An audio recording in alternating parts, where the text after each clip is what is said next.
Long time no see, YouTube. How the hell are you? It's Jay with Sir Thrive coming at you from my peacekeeping walk, I jokingly call it. It's where I go to kind of chill the hell out. Keeps me from wanting to freak out on other people in the world. Gets my nerves calm. Out here with the dogs, and right there, beautiful, beautiful view of Jupiter. At any rate, this video is not going to be too long, but I wanted to cover something with y'all. We're going to be going over get home bags here real soon. I've already started making the video, just got to wrap it up. Also going to be covering the next step in the prepping for beginners, which is going to be a medical. So look forward to those things. But man, love seeing that. At any rate, what this video is about is getting home. Some people talk about it as needing their get home bag or things of that nature. Basically, what the topic is about is for those of us who work away from home or regularly go away from home, there has to be a plan for how you're going to get back to home should something happen while you're out. Hey there, folks. Sorry for the delay on this. Life has just been a little crazy, and it takes time to make these videos and to make them to where they're halfway decent. At least I hope mine are halfway decent. So it's time to move on to step 4 of beginners preparedness. It's a topic most people do not like to talk about, and that's okay. You gotta do it anyway. Life's full of crap we don't like to do that needs to get done. So, medical. That's the topic. There's 3 phases to medical. So, what you have to consider for your 3 phases are your prescription drugs is phase 1 or tier 1. Second tier is going to be over-the-counter medicines. And third tier is going to be severe trauma medicine.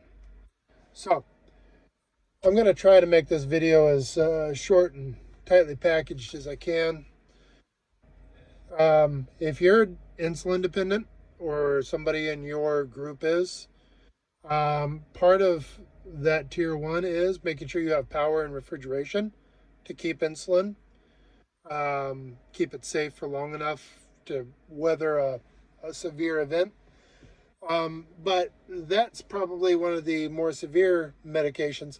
There's a lot of medications out there that you can't just quit taking. I know people who take pills that help them sleep that they've been warned, do not just stop taking these things. You need to wean off over a long period of time. Blood pressure medicines, some of those, if you just quit, then you swing, your blood pressure goes way out of control, heart medications, all kinds of stuff. So what you need to do is you need to stockpile as many months in advance of that medicine as you can afford to do. So here's a concept I've been able to take advantage of. Your insurance, your situation might be a little different, but the concept's the same. You just have to figure out how to maneuver your particular variables. I had a meeting with our physician, and we had what was called a prescription review. Basically just like an annual review of prescription meds. So while I had my doc in the room, I explained to them that I wanted to pay cash outside of my insurance for an additional 90 days of any medicine that it's not safe for me to quit taking. And I had our doc go through all of our meds, explain this is how you wean this one. This one you can't wean. These, it's good that you're on them, but if you quit taking them, it's not the end of the world if we're talking emergency time. So we have knowledge of all of our medicines in our group, okay? From there, any medicine that needs a severe weaning period or simply can't be not taken if it can be helped at all. I had them write me a prescription for 90 days out. I also know our pharmacists. Um, so I explained to them before they ever filled that 90-day supply, hey, this is on me. I don't want my insurance company paying for a penny of this. This is excess surplus for me in case of emergency. And that way I could just pay cash for it. You can also request broad spectrum antibiotics if you have anybody in your group who's at high risk for such things. You can also request things like a steroid taper. Um, that's a situation where your doctor's got to feel that it's a good fit, and you've got to work that out with your doc. But there's ways to do that. You got to pay cash for it. I mean, you can't expect your insurance company to pay for your preparedness. That's not what they're there for. So you got to be ready to pay for it. So that is what you do on your prescription meds. You should have as far out as you can get. Currently, on all of my meds, I'm at least, I think, about 160 days out. Because there's something else you can do with most insurance companies will let you do this. They'll let your pharmacist fill your prescription at 75% use. So what that means is, okay, you get a 30-day prescription for just Tylenol, whatever. At the 75% point, so about 3 weeks in, your pharmacist can fill that prescription then. So it's actually a week early before you technically need it. And they can do that month after month after month after month. So every 4 months, you basically have ended up with 1 month surplus of pills. Do that all year long. There's your what? 90 day, yeah. So a year, that would be your 90-day excess. And your insurance did pay for that, and they don't mind paying for that in many cases. Check with your pharmacist; they can tell you what your insurance will pay for. But I know a lot of insurance companies will let you do that. So that's one way to get ahead. Take a little time, but hopefully we have a little time. So that's tier one. Get your prescription or your prescription level medicines that you can't quit taking. Get that under control now. Second tier is going to be over the counter. If you live near a Dollar Tree or anything like that, you can go in and you can pick up for dirt cheap tubes of allergy meds. Trying to think of Benadryl creams. You can get foot creams. You can get foot powders, eye drops, soaps, all that stuff. You can just buy crap loads of that stuff little by little. Um, no time you've got a surplus. Throw it all into a big tote. Keep it excess. That stuff isn't available in the store. Think of the quality of life difference that you would have having, as funny as it is, think about something like Preparation H and that kind of crap.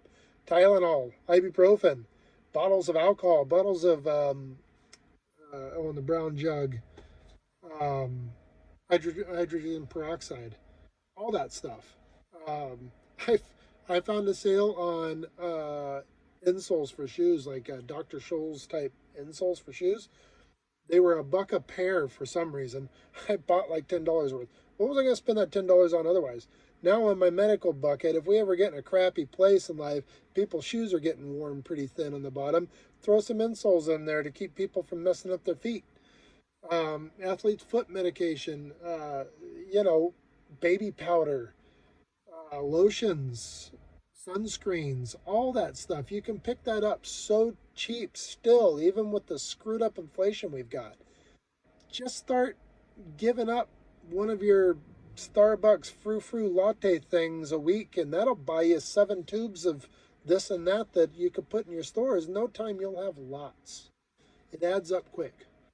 So your second tier, once you have your prescription meds fully handled, Start focusing on building a good supply of over-the-counter meds. Anything that you might need, flu medicine, anything. All that stuff, it'll hold for a very long time. And then when somebody gets sick, you've got a bucket of that crap. Go to the bucket if you're still at a point in time where you can go buy more. Use what's in the bucket and replace it that week. It'll save you from a trip out to the store at least when you got a cold. It's just kind of a no-brainer. Tier 3, trauma medicine. First, get some damn training. Everybody ought to have some trauma training on some level. Even if it's just some advanced CPR, that's something. Know how to use a tourniquet. Go to someplace like refugemedical.com. I use a lot of their first aid kits. I've bought buckets, literally wound care buckets from them. It's 5-gallon pail, packed to the top with surgical gear, gauze, and all of the stuff for wound care. Go to someplace like that.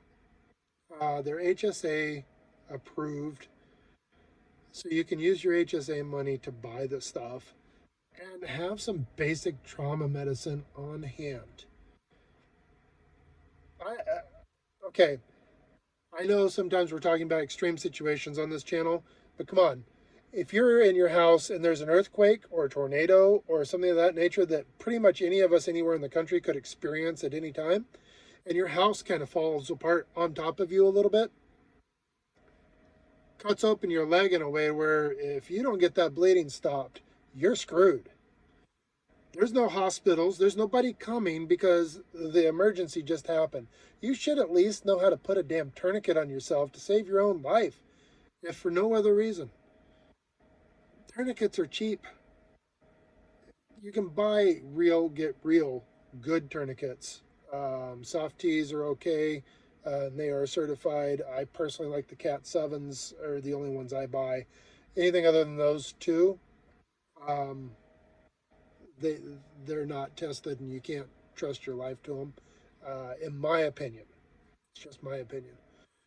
Get training. I'm actually looking into classes right now to see how I can fit around my ridiculous work schedule.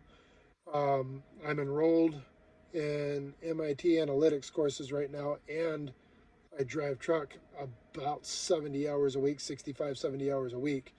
And I'm going to try and figure out how to fit around all that, plus all this channel and everything else, and having an actual life with my beautiful wife, and trying to figure out how to fit in classes to where I can get my paramedic certification. So if something happens, I can actually help someone. But right now, it's getting very limited. But right now, you can still buy trauma medicine gear. Neck braces, gauze for packing wounds, the self-clotting bandages, Israeli bandages, whatever you want to call them, chest seals. You got to be a paramedic, use them, but decompression needles, all that stuff. You can still get that right now, kinda. It's getting harder month by month. I have heard, not firsthand, so take that with a grain of salt, but I have heard from people who should know that the DoD and a few others are buying up huge quantities of our medical gear because they're pretty sure we're going to be involved in a major war within the next 5 to 18 months. So there's actually, if you go check the allocation websites for the U.S. government, the DoD has actually written several open contracts for people to supply them with massive amounts, well and above beyond the normal preparedness for them of medical supplies. So they're expecting something in the near future. So you should be able to save your own life. Learn how to use a tourniquet. Keep one with you. For God's sake, that's easy. That's a 2-minute training. That's something that you could literally watch on YouTube and learn how to do pretty much proper in most instances, and have a chance at saving your own damn life, if not somebody else's. But tier 3, start investing in trauma medicine. Now, the reason I have these tiers the way I have them is because obviously, one, it's based off of the likelihood of need. Well, your prescription meds, you already need them. So obviously the likelihood that you're going to need them then is 100%, right? Over-the-counter meds, the likelihood on those is basically 100% as well, but most over-the-counter meds are things that you technically could try to do without. It just really decimates your quality of living. So that's why it's tier 2, is because it's typically over-the-counter stuff. It's not going to be life-threatening, whereas your prescriptions could be. So that brings it to tier 2, even though it's basically a 100% chance that you're going to need a lot of that stuff. And then tier 3, while when the need is there, it's elevated above tier 1 and 2. If you're not going out doing stupid crap, you might be able to avoid the need for trauma medicine, possibly. So the percentage of chance that you're going to need trauma medicine is a little lower. Depending on how you want to look at it, maybe a lot lower. So that's why that's tier 3. It's kind of like life insurance, though. You definitely want to get to it. Life insurance, it's the only insurance you buy that you're definitely sure you're not going to need until you're old and doing things naturally. But the risk of not having it, should you be wrong, is an unacceptable risk, so you're going to have it. That's trauma medicine. You don't think you're going to need it. You don't think you're going to be the one that the house fell on. But if you really think about it, the chances of you being wrong, the results of that, are unacceptable, so you have to plan for it anyways. Whether you think that that's going to hit you or not, any responsible individual has to make those decisions and be smart. So, prescription meds, over-the-counter meds, trauma meds. And number one, before you get into the trauma meds, is get some training. There's training all over this country. Some of it's free, some of it's quite expensive, most of it's good. All of it will teach you something. Learn how to use your medical gear. Trust me, there is a very good chance that 24 months from now, you will thank me for that advice if you follow it. Get out there and be the good. Take care of your medical crap. Don't be a statistic. We'll see you next time.